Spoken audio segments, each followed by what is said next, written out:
ئێمە لێرە لەگەڵ بەڕێز ڕێبار عوسمان بەڕێوەبەری ڕەما ئاجێنسی گفتوگۆی زیاترەکەین سەبارەت بە شێواز و ئەنجامدان و هاوکاریەوەی کە بۆ هاوڵاتیان دەنگیان داوە بە کوردستان سوچا کە ببێتە پڕبینەرترین کەناڵی کوردی گفتوگۆکەین. بەڕێز ڕێبار بەخێر. زۆر سپاس بۆ ئێوە. کاک ڕێبار ئەوەکو جهێ دڵخۆشیە ینی نوخبەیەکی باش بینەرین کوردستان 24 ئەو چارچوبێ vê راپرسیە هەموو بینەرین کوردستان 24 تایبەتە نوخبێ دەستە بژارەت ناوە جڤاکیدا سەر چ بنەما بینەرین مەنەگەلو. ئێمە ئەو فۆرمانەی کە دابەشی دەکەین بە پێی ئەو ستانداردەیە کە کۆمەڵگەی کوردی هەیە سلا ڕووی ڕەگەز کە دەبێت نزیک بێ ئێمە هەوڵێکی زۆر دەدەین کە ڕەگەز بە هەمان ئەو ژمارەیە بێ کە لە کۆمەڵگەی کوردی هەیە 49 بە 51 بی مێ 49 بێ نێر 51 بێ بۆ تەمەەن هەمان کار دەکەین کە کۆمەلگای کوردی کۆمەلگایەکی گەنجە دەبێت ئێمە ئەو ڕاپرسێ زیاتر لە نێو گەنج بێ ئەگەر تەمشای داتای گەنجیش بکەیت بە هەمان نزیکە ناڵین 100% هەمان ئەو داتایەکە واقعی کۆمەلگای کوردیە بەڵام نزیکە لەو ژمارێ بۆ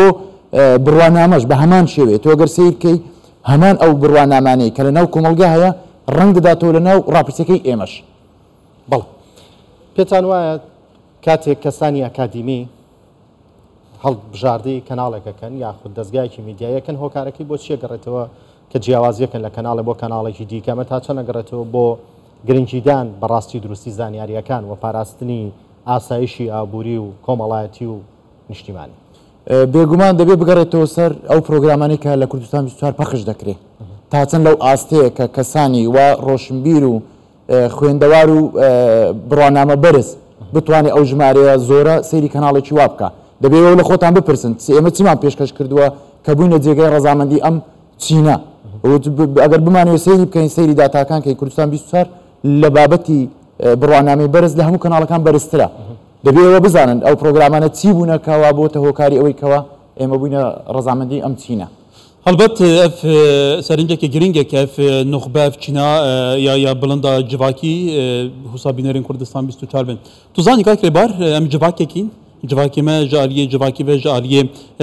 بێگومان gelek ئاراسە بە جواکێکی فرەڕەهەندە فرەپێک هاتەیە هەستیاریان جواکی هەنە حتا وەکە نەتەوە ئەم نەتەوایکین حتا نکێژ ڕەوشەمە geleka هەستیارە هەنی کوردستان 24 ڕەنگێکی تعامل گەل بوو یەر و پێش هاتان کردیە کومە تەجروبەت کەناڵی دژی هەنە لە ئەوەل کوردستان 24 gelek جوداترە جبەر کو gelek بە هەستیاری تعاملت گەل واقعات کرد هەم هێلن سۆری نیشتیمانی دەرباس ناکات هەم لە گۆر پرەنسیپێ و ئەتەکێت و بنەماین کاری ڕۆژنەمەوانیە بوو یەر و پێش هاتان ڤەتگوێزی سەرنجە بینەران لە دوورڤەیەکی چ بوو گەلو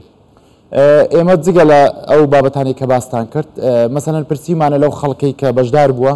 دەگونجاوترین کەناڵمان دیاری کردووە بۆ کۆمەلگای کوردی کە هەموو چین و توێژەکان بەشدار بوونە خۆشبەختانە کوردستان 24 لەوێش ئاستێکی باشی بەدەستێنەوە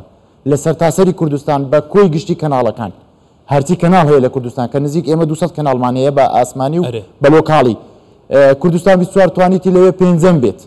ئەو پرسیارەکە لە خەڵک کراوە دیارەکە ئەو شتانێک کە کوردستان 24 پەخشی دەکا و نمایشی دەکا جێگای ڕەزامەندی هاوڵاتیان و تاکەکانی کۆمەلگایە.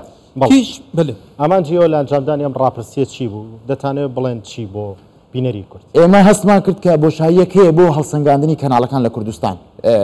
دامەزراوەیەکی کوردی خۆماڵی بەم کارە هەستێت بۆیە هەستان بەم کارە ئەمە پێنجەم وەرز ئەم ڕاپرسی ئەنجام دەدەین هەموو وەرزێک سێ مانگ جارێک لە سەرتاسەری کوردستان ئەنجامی دەدەین بۆ ئەوەی کەناڵەکان ئاست و پێگەی خۆیان بزانن هەم بۆ پلاندانانی کەناڵەکان بزانێ ئاستی کەناڵەکە لەکوێ بۆی لە شوێنێک باشم باشتری کەم لە شوێنێک بینەرم کەمە بینەرم باشتر کەم و لەلایەکی تر بۆ بەشی مارکتینگی کەناڵەکان بۆ ئەوی بڵێ من بۆ کۆمپانیەکان بڵێ من لەو کاتە پڕبینەرترین کەناڵم لەم کاتە لەم پرۆگرامە لەم شارە باشترم لە ڕووی ڕەگەز لە ڕووی تەمەن لە ڕووی پلەی خوێندەواری هەموو ئەمانە سوود بە بەشی مارکتینگی ئەم کەناڵەش دەگەێنێ بۆ ئەوەی خۆی بە کۆمپانیەکان بناسێنێت. بەڵێ کاک ڕێبار تو دەژی گوت بداهان کەناڵێن ئاسمانی هەنە کەناڵێن پرۆفێشنال هەنە دەبە gelek وڵات هەبن وڵات بن خوددان سەروەری بن نکارندوو کەناڵێکی وەکووانین پێشکەفتی هەبن لێ پەیامێنوان جودانە کەواتە بینەرێ کوردی دچارچوێ vê راپرسیێدا و هەست پێکرد گەل و ئەو داخوازە چ پەیامێکی دیکە یا میدیای مەبەستامە بینەری کوردی دابش بووە چکە ئێمە پرسیارێکمان هەیە مەسەلەن بۆچمە بەستێک سەیری تیڤی دەکەیت لەو پرسیارە دەگەینە وەڵامەکەی بەڕێستان مەسەلەن بەشێکی زۆری بۆ گشتیە یعنی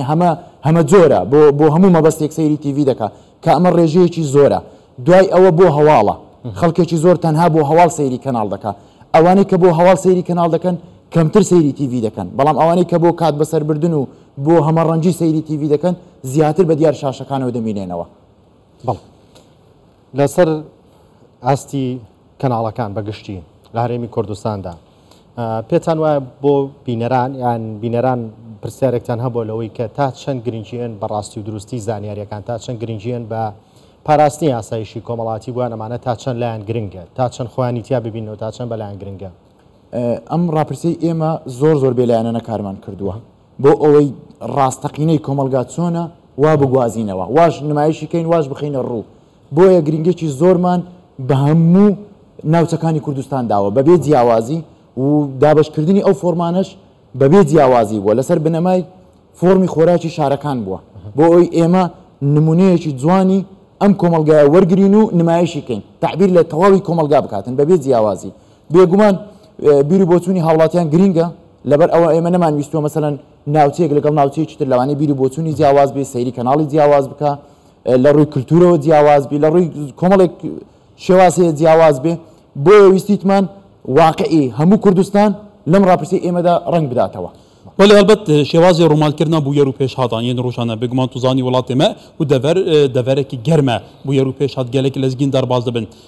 û şêwazê çavatka taamülkirin gelvan pirsên hestiyar weke Komar gotî ser asayişa komalayetî aştiya komalayetî pirsên hestiyarên komalayetî kehata li durveyekî gel û serinca bîneran çi bû ser mîdya Kurdî وڵا سەرنجی بینەری کوردیمان هەرەوەکۆی بە باسم کرد ئێمە ئەو پرسیارەمان لە خەڵک کردووە ئەگەر لە ڕێگای ئەو پرسیارەوە بتوانم وەڵامی ئەو پرسیارەی بەڕێستان بدەمەوە کە خەڵک بۆچمە بەسێک سەیری تیڤی دەکا باشە لەوەوە دەتوانین بگەینەوەی کە خەڵکێکی زۆرمان هەبوو کە گوتمان بۆ بابەتی گشتی یعنی هەمە جۆرە بۆ بابەتی کات بەسەربردنە بۆ هەواڵە بۆ وەرزشە بۆ بابەتی ئاینیە بابەتی فیلمە بابەتی منداڵانە کۆمەڵێک لەو بوارەنە دوکومنتاریە کۆمەڵێک ئەوانەیە بەڵام بە ڕێژەیە بە ڕێژەیە هەر کەسە و بە ڕێژەیەکی دیاریکراو ئەوەی کە باسمان کرد بۆ گشتیەکە پرۆگرامی گشتی و هەمە زۆر لە هەر هەمووی زیاترە یعنی خەڵکی کۆمەلگای کوردستان بە شێوەیەکی گشتی بۆ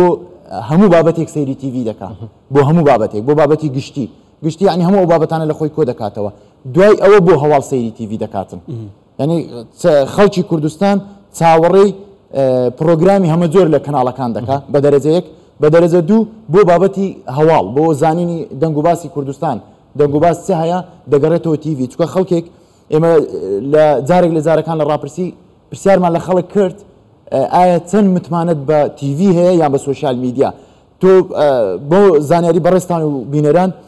خەڵک ئەگەر ڕووداوێکی گرنگ لە کوردستان ڕوودەدا هەستیارە ئەوەی کە باز دەکرێت مەسەلەن ئەو متمانەی زۆر بە سوۆشیال میدیا نییە بۆ پشڕاستکردنەوەی ئەو هەواڵە دێ سەیری تیڤەکە دەکات بۆ ئەوەی دڵنیابیتەوە کە لە ئەو هەواڵە لە تیڤەکە دادەبەزی اینجا دڵنیا دەبێتەوە کە ئەم ڕووداوە ڕوویداوە یان ئەم هەواڵە ڕاست و دروستە ئەگەر چی سەرچاوی سوۆشیال میدیایەکە دەستگایەکی فەرمیش بێ دەستگایەکی فەرمیش بێ بەس دوجار تیڤەکە متمانەی زیاترە سپاس بەیەکیش پرسیارەمە بی جوابێدا سپاس بەڕێز ڕێبار عوسمان ڕێبەرێ ڕەما ئەجەنسیە بۆ پرۆداکشن و ڕاپرسیە گەلی سپاس بەخێر خۆش